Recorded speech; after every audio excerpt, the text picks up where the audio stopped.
नमस्कार दोस्तों, अव्यय प्रकरण में आप सबका हार्दिक स्वागत है। आज जो है हम अव्यय का जो है भाग तीसरा पढ़ेंगे। इसमें जो है बहुत सारे शब्द दिए हैं। इन शब्दों का ज्ञान होना बहुत जरूरी है, तभी जो है आप अच्छी तरह से सही आंसर कर पाओगे। तो ये जो है जिन बच्चों ने जो है पहली वाली वीडियो नहीं देखी है तो उनको एक बार फिर बता दूं कि अव्यय कहते किसे हैं। सदृशं त्रिषु लिंगेषु सर्वासु च विभक्तिषु वचनेषु च सर्वेषु यन्वियेति तद्व्ययम्। तो इसमें जो है जो शब्द तीनों लिंगों में समान रहता है, त्रिषु यानी तीनों लिंगों में जो शब्द समान रहता है, सर्वासु च विभक्तिषु और सभी विभक्तियों में जो समान रहता है, वचनेषु च सर्वेषु और सभी वचनों में जो समान रहता है, यन्वियेति तद्व्ययम्, उन शब्दों को अव्यय कहते हैं जो जिनमें कोई भी परिवर्तन नहीं होता है, न लिंग के आधार पर, न विभक्तियों में, न वचनों के आधार पर उन शब्दों में कोई भी परिवर्तन नहीं होता है, उन्हें अव्यय कहते हैं।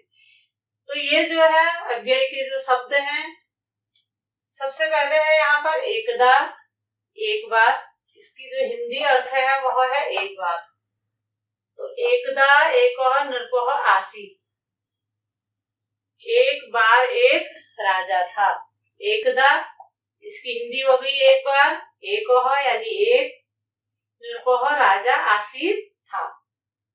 दूसरा है, इसमें जो है एकदा हमारा क्या हो गया, अव्यय शब्द हो गया। एकदा हमारा अव्यय शब्द हो गया। अगला है पुनः यानी फिर या दोबारा भी कह सकते हो। अहम पुनः असत्यं न वदिष्यामि, इसकी हिंदी हो गई मैं फिर झूठ नहीं बोलूंगा। अहम मैं, पुनः यानी दोबारा या फिर से, असत्यं झूठ, न वदिष्यामि नहीं बोलूंगा। तो इसमें जो है पुनः शब्द हमारा क्या है, अव्यय हो गया। उसके बाद है यथा तथा, दो शब्द हैं। जैसे हम बोलते हैं ना जैसा जैसा वैसा या जैसा तैसा बोलते हैं, तो वही यहाँ पर संस्कृत में यथा तथा, जैसा वैसा। यथा मतलब जैसा, तथा मतलब वैसा, इसकी हिंदी हो गई। और इसका जो है वाक्य में प्रयोग करके देखते हैं। यथा बीजम तथा फलम। यथा बीजम जैसा बीज, तथा यानी वैसा फल। जैसा हम बीज बोएंगे वैसा ही तो फल आएगा उसमें। तो यथा बीजम तथा फलम, जैसा बीज वैसा फल। तो इसमें यथा और तथा अव्यय शब्द हैं। ये शब्द जो है संस्कृत में हमेशा ज्यों के त्यों लिखे जाते हैं, इनमें कोई भी परिवर्तन नहीं होता है। खलु अगला शब्द है, निश्चय ही। खलु की हिंदी जो है वह क्या है, निश्चय ही। हिंदी अर्थ अयम खलु भगवान नारायण। अयम मतलब यह, खलु निश्चय ही, यह निश्चय ही भगवान नारायण हैं। यह निश्चय ही, अयम मतलब यह, खलु निश्चय ही भगवान नारायण, निश्चय ही यह भगवान नारायण हैं। हिंदी लिखो या चाहे यह निश्चय ही भगवान नारायण है, दोनों अर्थ सही माने जाएंगे। तो इसमें जो है खलु हमारा क्या हो गया, अव्यय शब्द हो गया। अगला है चौ। चौ की हिंदी अर्थ है और। चौ का अर्थ क्या है, और हो गया। रामः श्यामः च विद्यालयं गच्छतः। राम और श्याम, जैसे हम हिंदी में बोलते हैं राम और श्याम, बीच में और बोलते हैं, तो संस्कृत में नामों के बाद चौ लगता है और जो है वह बाद में लगता है। रामः श्यामः च विद्यालयं गच्छतः। दो जने हैं विद्यालय जाने वाले, इसलिए द्विवचन का ही लगेगा। प्रथम पुरुष तीतः है ना, गच्छति गच्छतः, तो गच्छतः हो गया, दो जने जाने वाले। राम और श्याम विद्यालय जाते हैं, ये हिंदी अनुवाद हो गया। अगला है सांप्रतम। संस्कृत शब्द है हमारा सांप्रतम, इसकी हिंदी अर्थ हो गया अब। अब को संस्कृत में सांप्रतम कहते हैं। सांप्रतम अहम पठामि, अब मैं पढ़ता हूँ। तो इसमें जो है सांप्रतम हमारा क्या हो गया, अव्यय शब्द हो गया, यहाँ च हमारा अव्यय शब्द हो गया। तो सांप्रतम अब मैं पढ़ता हूँ, अहम पठामि।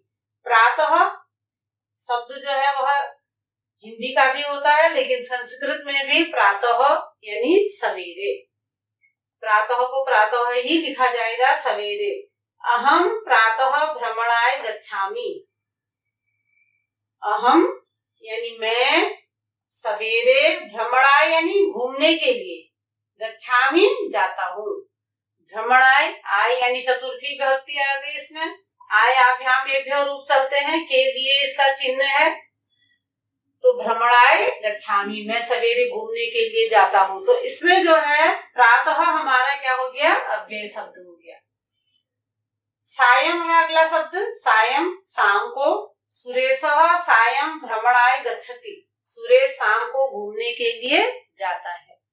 तो इसमें जो है सायं यानी शाम को, तो यहाँ पर जो है हमारा सायं शब्द क्या हो गया, अव्यय शब्द हो गया। चाहे आप म हलंत करके लिखो कोई चीज, या चाहे अंक की बिंदी लगाओ, चाहे आप सायं लिखो म हलंत करो, चाहे अंक की बिंदी लगा दो ऊपर से, दोनों का अर्थ एक ही है, दोनों सही माने जाते हैं।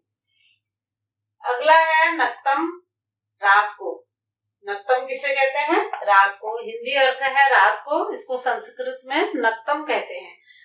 नक्तम दधी न भुंजीत, नक्तम रात में, दधी कहते हैं दही को, न नहीं, भुंजीत खानी चाहिए, रात को दही नहीं खानी चाहिए। इससे जो है स्वास्थ्य खराब हो जाता है, रात को दही नहीं खानी चाहिए, गला भी खराब हो जाता है। अपी अगला शब्द है, अपी भी। अपी जो है क्या है, संस्कृत का शब्द है, इसका हिंदी अर्थ है भी। हिंदी में हम जब भी बोलते हैं तो संस्कृत में उसको अपी लिखा जाता है, अपी बोला जाता है, लिखा जाता है। त्वम अपी दुष्टोऽसि, एक साथ लिखा है, त्वम अपी दुष्टोऽसि, तुम भी दुष्ट हो। तो चाहे अलग अलग लिखो, चाहे एक साथ लिखो, त्वम अपी, अपी आ गया, दुष्टोऽसि, तुम भी दुष्ट हो। तो यहाँ पर जो है अपी हमारा क्या हो गया, अव्यय शब्द हो गया। अगला है अहर्निशम, दिन रात। दिन रात हिंदी अर्थ है, और संस्कृत में इसको क्या कहते हैं, अहर्निशम। सह अहर्निशम पठति, वह दिन रात पढ़ता है। तो यहाँ पर जो है हमारा अव्यय शब्द क्या हो गया, अहर्निशम हो गया। अगला है तत्र, वहां, इसका हिंदी अर्थ है वहां। अत्र यहाँ, कहते हैं ना अत्र तत्र, तत्र अत्र सुना होगा आपने कितनी बार। तो तत्र का हिंदी अर्थ है वहां। सह तत्र वसति, वह वहां रहता है। तो तत्र का अर्थ हो गया वहां, अत्र का अर्थ हो गया यहाँ, अ से यहाँ हो गया, तत्र वहां। राम शैशवात अत्र वसति, राम बचपन से यहाँ रहता है। तो शैशवात कहते हैं बचपन से ही, अत्र हो गया हमारा अव्यय शब्द।